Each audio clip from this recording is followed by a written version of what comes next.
우리 저희 짠한 형님 이제 최고위원 출마 선언 장면인데 최고위원 자신 있습니까? 아, 자신 있죠.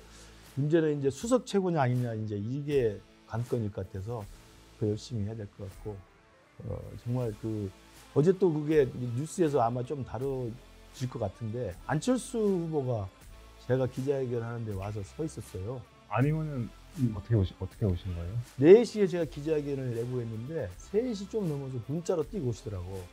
오늘 몇 시에 하십니까? 제가 가서 들어도 되겠습니까? 당연하시죠. 오시죠.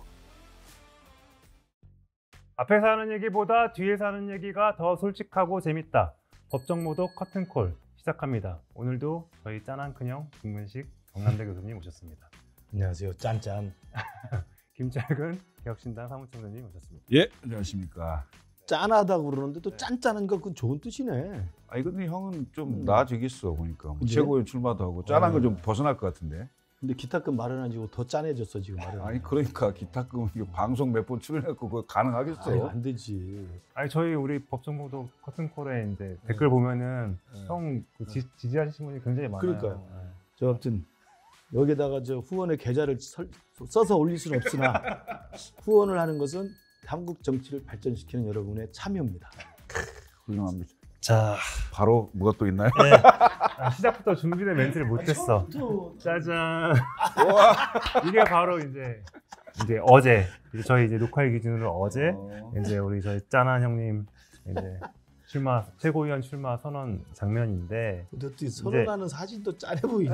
아니요, 이 사진 보면은 네. 그 요새 말대로 뭐 없는지 절대 볼 수 없는 그렇죠. 근데 일단 변화를 좀 줘봐. 내가 보니까 머리 그렇게 하면 저 수사가 안 될 것 같아. 그래? 염색해요. 아, 염색. 아니야 진짜로. 뭐 신체 이상이 없다면 이게 요즘 트렌드가 젊은 트렌드인데 더군다나 보수는 20, 30대가 엄청난 지지를 해요. 근데 지금 이렇게 가잖아요. 그 할아버지 할머니밖에 지지 안 해. 근데 오랫동안 굉장히 이게 중요해. 흰머리로 아니, 이미지가 딱 고착이 돼서 아니. 바꾸고 있어. 황행크가 염색을 하면 내가 생각해보지. 여기는 출마 안 하잖아. 물귀신 약속이에요. 아 근데 한번 이렇게 변화를 주는 것도. 아 진짜 심각하게 고민해 진짜 보세요. 심각하게 말씀드릴까요? 네. 저도 그런 얘기를 많이 들었는데 제가 머리를 염색할 때는 딱 한 번입니다. 대선 후보가 되면 합니다. 제가 대선 정도는 돼야 제가 머리를 자, 염색하지. 화이팅. 겨우 넘어가겠습니다. 일단 국회부터. 이런 식으로 뭘로 보고 지금. 자, 어쨌든 어제 저 이제 기자회견 이제 풀로 보진 못했는데 회견문은 이제 다 읽어봤는데 네. 어쨌든 혁신으로 통합하겠다, 그리고 혁신해야 잘 싸울 수 있다, 이게 이제 저는 와닿더라고요. 근데 저는 좀 이제 어제 반성한 게 어제 이 기자회견 딱 끝나고 질문을 아무도 안 하더라고요. 아, 그거 어떻게 어제 그때 뭐였냐면 제 바로 앞에가 박찬대 후보가 기자회견을 하고 백프를 한 거야. 백프를 하고 방금 간 거예요. 그때 막 다들 받아치고 복귀하고 그 사람들 보고하고 그치 막 박찬대 하느라. 거 받아쓰고 또 하나는 그 사람들 거기 앉은 사람이 민주당 출입 기자들이야. 그러니까 질문을 안 하지. 관심이 없지. 그다음에 기사를 보낼 것도 없는데. 그러니까 그건 저에 대한 관심이 없어서가 아니고 공교롭게 그렇게 된 거예요. 저는 그래서 어제 반성한 게 우리가 좀 더 우리 큰형의 인지도를 좀 높아드렸어야 되는데 인지도는 괜찮아요. 괜찮은 거죠? 이 커튼콜이 있기 때문에. 하여튼 최고위원 자신 있습니까? 아, 자신 있죠. 문제는 이제 수석 최고냐 아니냐 이제 이게 관건일 것 같아서 더 열심히 해야 될 것 같고 정말 어제 또 그게 뉴스에서 아마 좀 다뤄질 것 같은데 안철수 후보가 제가 기자회견 하는데 와서 서 있었어요. 아니면은 어떻게 오신 거예요? 4시에 제가 기자회견을 내고 했는데 3시 좀 넘어서 문자로 뛰고 오시더라고. 오늘 몇 시에 하십니까? 제가 가서 들어도 되겠습니까? 정중해요. 달라졌네. 제가 그때 방송 중이었거든. 방송 중에 또 우리 문자 보내잖아. 당연하시죠. 오시죠. 네. 감사합니다. 또 오셨더라고. 그래도 뭐 현역 한 3분이나 서 있으니까 그러니까. 좀 포문 나더라. 수석은 다른 당상인데. 그렇게 말하면 수석이 안 돼. 취소. 정치는 맞아요. 선거 해봤잖아. 울어야 돼. 맞아요. 제일 무서운 표야 동정표야. 이렇게 하면 동정표가 없어. 아니 커튼콜에 내 컨셉이 짠한 형이잖아. 어떨지 몰라요 지금. 어떨지 몰라 지금. 그냥 뭐 안 의원이랑 같이 러닝메이트 하시는 거예요? 러닝메이트 제도는 우리 당에서 선관위에서 없애기로 했잖아요. 그러니까 그 당원들과 국민들이 다 알아서 아름아름 다 보죠. 근데 뭐 안철수 후보나 조경태 후보나 또 뭐 주진우 의원도 저는 비슷한 결이라고 생각하고 양양저 후보도 그렇고 큰 틀에서 혁신의 계열에 있는 분은 다 같이 해야죠. 주진우가 언제부터 혁신인가요? 계엄 반대표를 던졌거든. 못 살겠네 정말. 계엄 반대표를 던졌어. 거의 윤석열하고 똑같은 사람들이잖아. 아, 달라요. 난 주진우 표도 필요해. 왜 그래? 알았어. 한 가지만 같아도 동지니까. 아, 그럼. 근데 그러면은 회견장을 어쨌든 박정호 의원이 어레인지했고 네. 한지아 의원도 오셨고 네. 그럼 어쨌든 한동훈 대표 그러니까 친한계 지원을 받는 겁니까? 그렇다고 봐야죠. 이제 한 대표하고는 계속 상의를 했고 또 나간다고 이야기를 했고 또 어제 그 기자회견도 미리 다 이야기하고 제가 출마 선언부터 다 보내줬어요. 친한계를 명시하고 그렇게 다니면 그렇게 안 하지. 수석 최고위 못해. 그것도 중요한 이야기야. 아니 근데 원래는 계속 저희 방송 나오셔가지고 형이 항상 당대표 나가겠다고 한동훈 대표가 나가는 거 아니면 한대훈 본인이 나간다고 대표가 했잖아요. 당대표 나가야 된다고 계속 이야기를 한 거고 근데 안 나간다고 결심을 하면 답답한 마음에 이야기를 한 거죠. 어쨌든 최고위원 출마하면 이제 형의 이 짠한 인생에서 도움이 좀 되는 거예요. 더 짠해질 수도 있다고.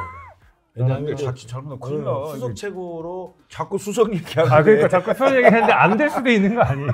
안 되면 우리 커튼콜 문 닫아야지 진짜. 우리 저 시청자분들 그 정도밖에 안 됩니까? 짠한 자리가 되고 그게 독배가 되더라도 가서 커튼콜 시청자와 함께 역사에 남는 기록을 남기도록 하겠습니다. 일은 형이 냈는데 또 둘째 형은 또 집안에 또 일이 났잖아요. 지금 일단은 첫 번째 주제부터 하면 어쨌든 좋은 일. 일단 이준석 대표가 98.2% 또 이제 당 대표가 됐고 이제 근데 첫 회의를 열어야 되는데 어제 바로 이제 자택이랑 원외관이랑 압수수색을 당했잖아요. 괜찮아요? 굉장히 놀랐어요. 내가 아침 7시에 그 얘기를 들었거든요. 그래서 9시 반에 회의하기로 했는데 회의가 좀 안 될 것 같은 상황. 그래서 일단 회의 취소를 하고 상황을 쭉 봤는데 이제 7시 반쯤 되니까 언론에 이제 기사가 나오기 시작을 하더라고. 정확히 한 6시 반경에 왔다 그래요. 6시 반경에 와서 뭐 그냥 무심코 문을 열어주고 오니까 바로 핸드폰 먼저 압수하고 그리고 핸드폰이 없는 상태에서 아마 그 정치 시그널에 왔을 거예요, 여기.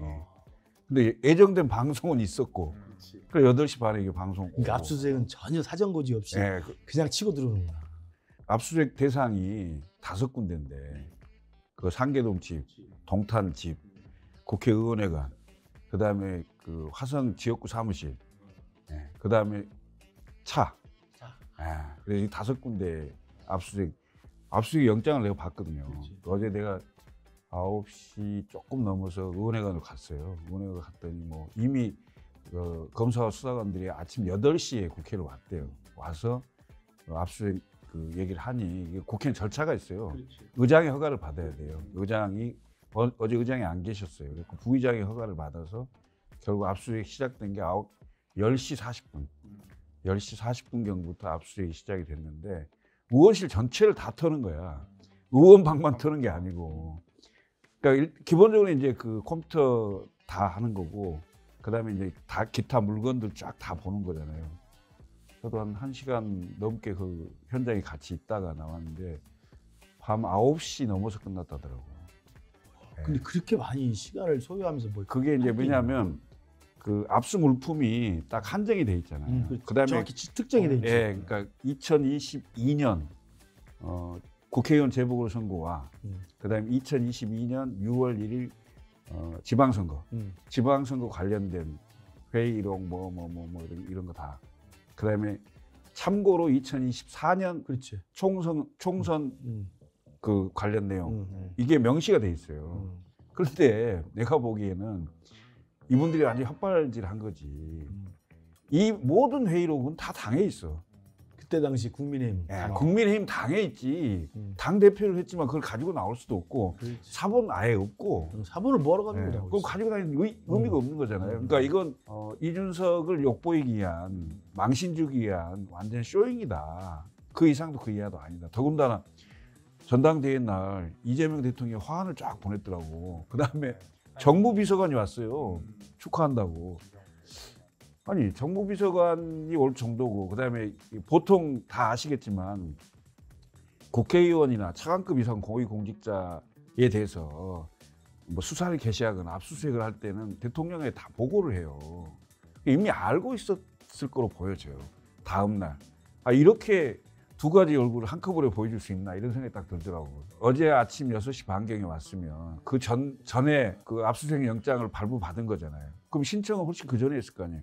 전당대회가 진행되고 있는 중에 야당 대표에 대한 압수수색 영장을 발부받아서 이게 예고 없이 치고 들어온다는 게 더군다나 변호사 입회를 할 그 권리가 있잖아요. 근데 그 전에는 어쨌든 그 칠불사회동도 그렇고 그 김영선 의원 공천 과정에서 당 대표였기 때문에 절차상 분명히 이러저러하게 검찰 쪽에서 무슨 참고인이든 뭐든 수사를 요청했을 때 협조를 했었어요.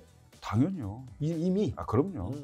다 협조를 했고 저도 참고인 조사 받았어요. 이미 그러면. 네, 다 받았고 이미 친윤과 윤석열 대통령에 의해서 당 대표가 패싱되는 상황 정치적으로. 그리고 결국 7월 7일 날 윤리위원회 통해서 이준석 당시 당 대표 6개월 당원권 정지. 저는 2년 당원권 정지. 이렇게 받았잖아. 둘 사이가 공범 사이구나. 형의 말은 어쨌든 그런 상태에서 어떻게 윤대통령 후보와의 공모하여 업무방해 공범이 되냐. 그렇게 충분히 그런 방어 논리가 가능하고. 그러면 어쨌든 뭐 결국 소환을 한번 할 거 아니에요 또. 특검 측에서 이제 기소 여부를 정할 거 아니에요. 어떻게 기소 여부는 어떻게 봐? 글쎄요. 의도를 가지고 있다고 나는 보여져요. 그러니까 정치적 의도가 깔려 있다.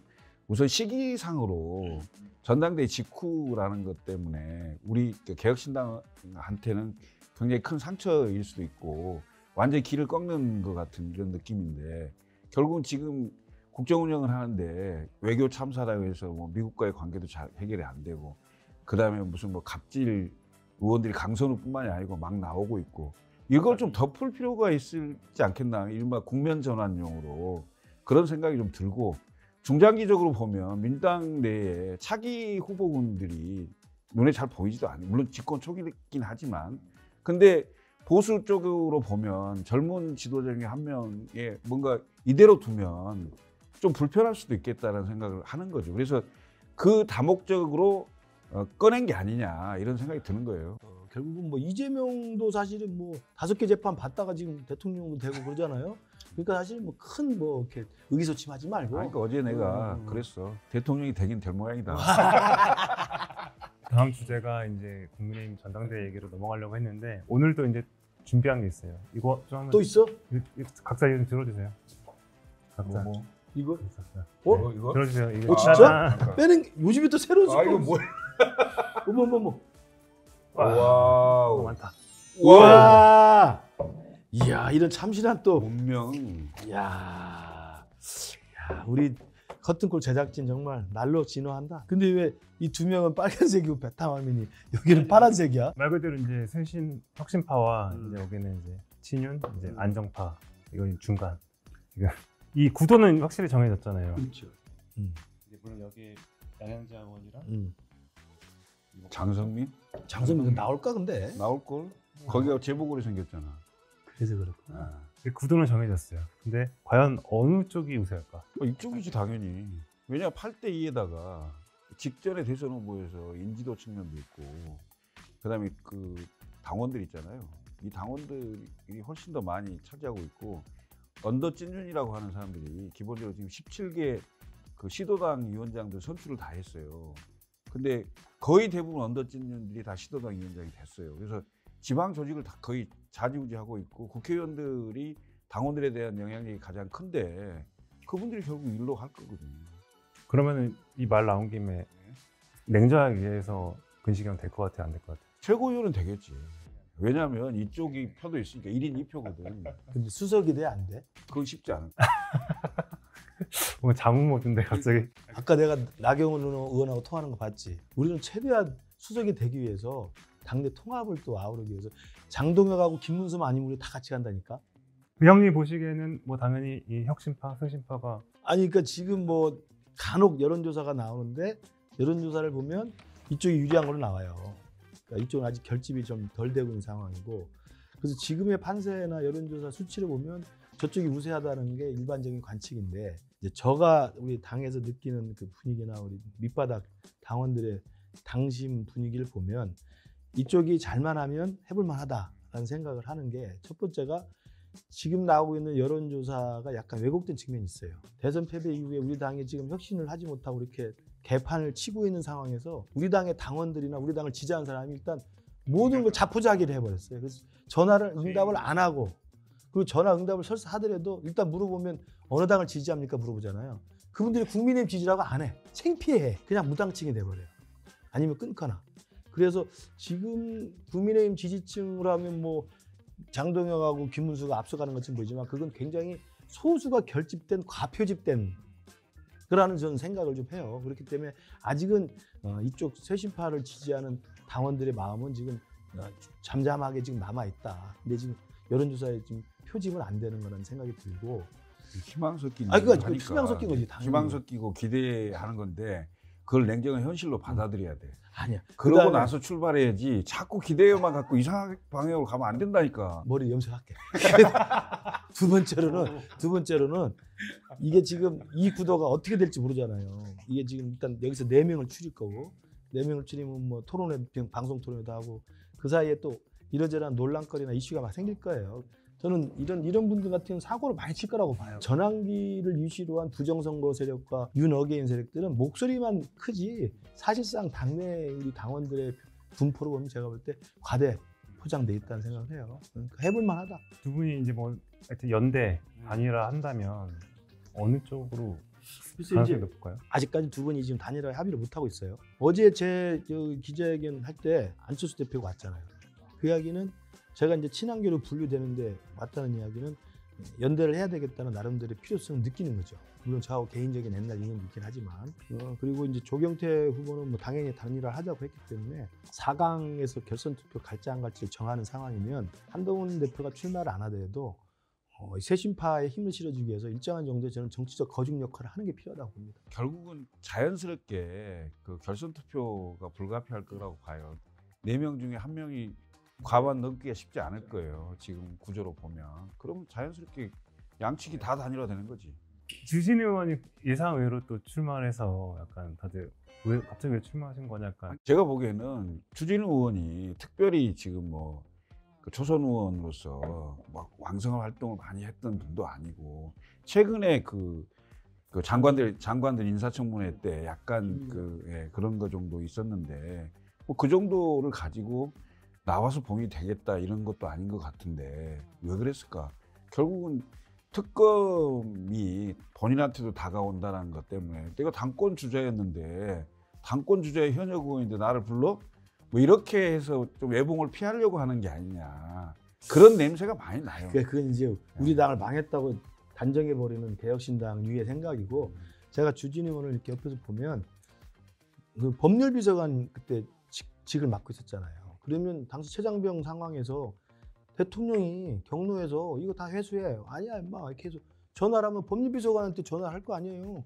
법률비서관이 하는 역할이 그거야. 그러니까 자기는 법률비서관으로서 전화를 해서 지시를 한 것을 전달한 것밖에 없어요. 그러니까 소환돼도 아무 문제가 없어. 이준석 당대표가 소환돼도 아무 문제 없다 자신하듯이 주진우는 그것보다 훨씬 더 소환돼도 아무 문제가 없어요. 그거 외에는 아무것도 없기 때문에 마치 주진우가 뭐 최장병 특검 소환될까 봐 당권 나왔다. 전달을 했대? 그건 전달을 하지 전달하는 게 법률비서관의 역할이에요. 법률비서관이 뭐겠어요? 전달하는 거지. 결국은 또 이분도 혹시 소환되면 윤석열 대통령한테 전화 받았습니다. 그걸 그대로 전달했습니다. 이렇게 하겠네. 그럼 당연히 그게 사실이지. 그러니까 결국은 이준석 대표도 그때 당 대표의 역할이 직함이 있었으니까 조사를 받는 거 아니에요. 그러니까 그걸 별 문제 없다고 생각하면 이분도 전혀 문제가 없어요. 알겠습니다. 만약에 이제 혁신 세력이 이제 전대에서 이제 이겼어.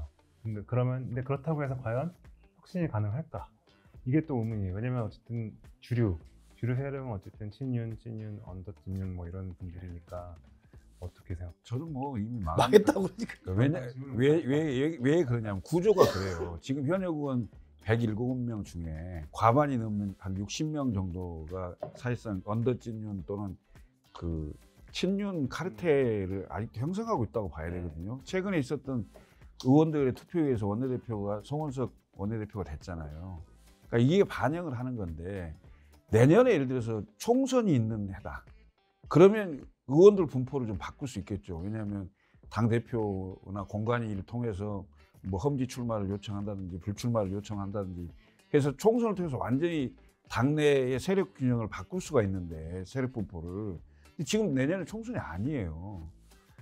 당 대표가 쇄신파가 대본들 의원총회에서 하나도 통과가 안 될 거예요. 건건이 다 막힐 거라는 거예요. 그렇다고 인적 쇄신?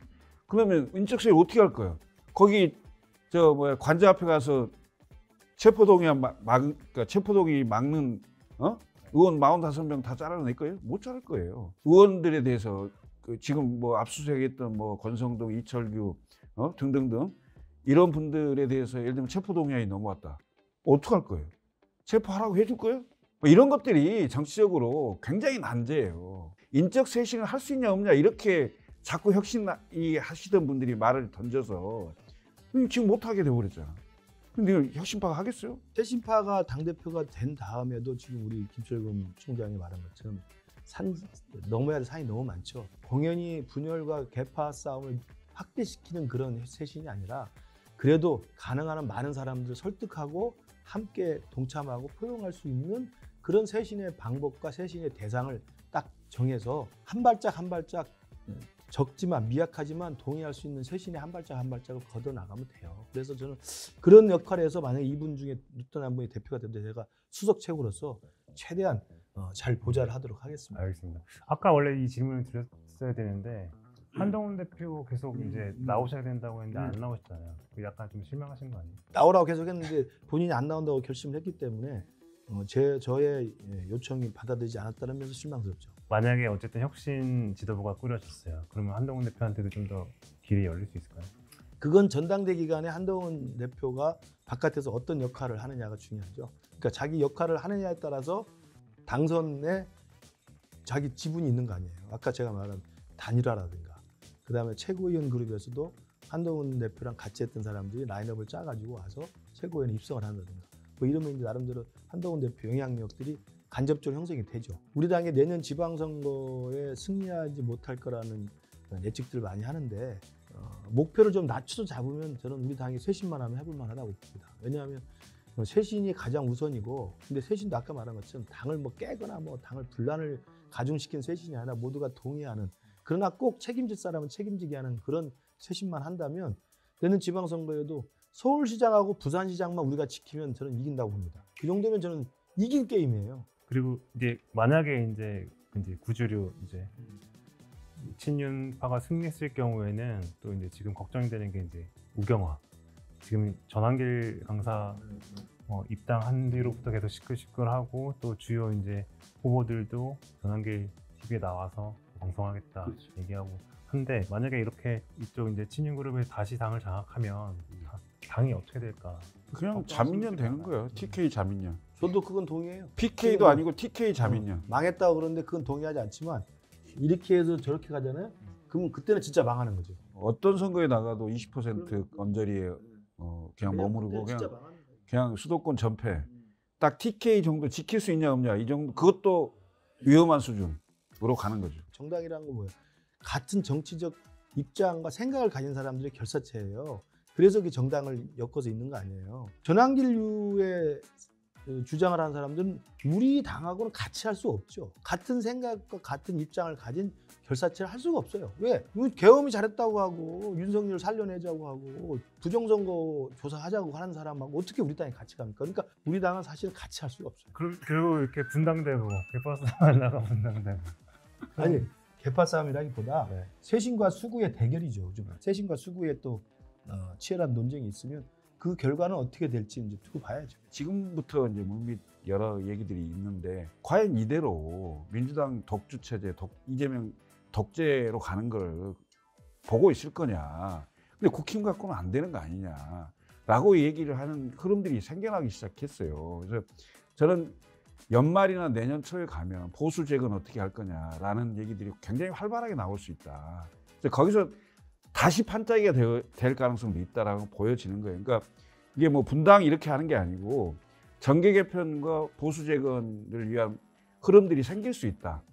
그 얘기를 하는 거예요. 내부 싸움을 하다 결국 쫓겨날 거라니까. 이야기가 구구당이 되고 나머지가 새로운 대한 정당을 만드는 거예요. 그러니까 이제 이분들이 됐을 때 무경화의 극단적 길로 치닫고 그러면 우리가 이제 정당의 기본 개념 정의상 같이 할 수 없는 상황이 올 수도 있겠죠. 그때는 정말 우리 김 총장이 말한 것처럼 이재명 정부를 견제하고 또 정권을 다시 교체하기 위해서 보수가 어떻게 재건할 것인가에 대한 고민은 분명히 시작될 거예요. 그리고 이분들은 그냥 제가 볼 때 영남 자민련이 아니라 TK 자민련으로 가는 거고 자기들 스스로 죽는 길로 가는 거예요. 너무 우울해지는 것 같으니까 다음 주제 마지막 주제는 이제, 이제 마지막으로 민주당 전당대회 얘기 잠깐 해볼게요. 박찬대, 정청래 후보 중에 누가 될 것 같아요? 여전히 그때 박찬대가 된다고 생각했는데 네. 지금 진행되는 과정을 보고 기세를 보니까 정청래가 될 것 같아요. 그래서 이재명 대통령의 고민이 커질 것 같아요. 왜냐하면 정청래라는 사람은 아시지만 통제 불가능한 사람이고 처음부터까지 자기 정치의 이해관계를 가지고 움직이는 사람이기 때문에 지금이야 뭐 임기 초반이고 이재명 대통령이 뭐 나름대로 지지를 확보하니까 잘 하는 척을 하겠지만 어느 순간에 자기 스스로에게 도움이 안 된다 하면 그냥 등을 돌릴 사람이라고 판단들을 많이 합니다. 더 결정적으로는 박찬대가 이 레이스 중반전 넘어가서 더 강하게 정청래를 비판하고 저렇게 싸우다 우리 다 죽습니다 하면 되는데 오히려 정청래 품에 안겨 더 선명하게 싸우겠대. 그럼 끝난 거예요. 게임이 안 될 것 같은데. 이미 6대3? 보통 이제 판세 분석을 할 때 586과 전통적인 오래된 당원들은 정청래, 최근에 입당하고 이재명을 좀 지지한 개딸들은 박찬대, 이런 개념의 대결 구도였는데 정청래가 되겠죠. 정청래가 되는데 어차피 임기 1년이니까 지방선거 이후에 또 달라지겠지만 상당한 강공 드라이브가 예상이 되고 국회 내에서도 그러면 지금 임기 초반에 상당히 인사 문제로 좀 미스가 나면서 지금도 차동숙 같은 사람 계속 있잖아요. 그래서 당 내에 분화가 되는 시점이 될 가능성이 있다. 이번 전당대회가. 전당대 결과가. 네. 그 최동석 차장 관련해서도 이제 약간 친문 쪽에서 약간 발끈하고. 아 그렇지. 그걸 놔두면 친문을 완전히 박살낸 사람인데 그걸 인정한다는 꼴이잖아요. 근데 내가 실제로 이재명 대통령의 일정 부분 그런 생각이 있어서 그냥 해봐 이러고 있을 거라고 생각도 들어요. 이재명의 암묵적 묵인하에. 그렇죠. 이 정도면 벌써 낙마하지. 했어야 되거든. 그냥 가만 놔두자. 제가 볼 때 이재명 대통령이 내키지도 않고 좀 불만스럽지만 정청래 하는 걸 막을 방법이 별로 없을 거다라는 생각이 들고 이재명 대통령, 정청래 당대표가 됐을 때 이 두 합이 저는 내년 지방선거 전에 뭔가 한번 사단 날 거라고 봅니다. 이재명의 지금 내각 초기 인선을 보면 몇 개 흠집 있는 사람이 있었지만 대부분 보면 그래도 실용적이고 실리적이고 좀 그런 식으로 포용하면서 가려고 하잖아요. 근데 정청래는 절대 그렇게 할 수 없거든. 당대표로서 자기 입지가 중요하고 다음에 차기 당대표를 또 연임해서 또 대선 후보까지 가는 이재명의 그 길을 그대로 따라가려고 하거든. 그러니까 이재명한테 못된 걸 다 배워가지고 가기 때문에 이재명은 더 싫어요 지금. 아니 근데 부딪히죠. 이재명은 17개 광역시도의 후보들을 전부 자기 사람 낼 거거든요. 강원시 충남, 전재수 부산 이런 식으로 이미 우상호 강원 이런 식으로 염두에 둔 포석을 다 깔았어요. 정부 인사 할 때. 그래서 내년 지방선거용 정부 인사거든. 그걸 이 염두에 두고 있는데 정청래 다 자기 대표가 딱 되는데 다 나도 좀 줘야지 이렇게 나오는 순간 이제 난리 나는 거지. 맞아요. 그런 측면에서 보면 또 내년 지방선거 때 해볼 만하다니까. 국민의힘과 혁신당의 희망 갖지 마. 그래 나 지금 4천만 원 기타금 딱 등록하고 지금. 오늘도 이제 두 형님 응원하면서 마무리하겠습니다. 오늘도 감사합니다. 네, 고맙습니다. 네. 오늘의 커튼콜은 여기까지입니다. 좋아요, 댓글, 구독, 알림 설정 부탁드립니다. 감사합니다.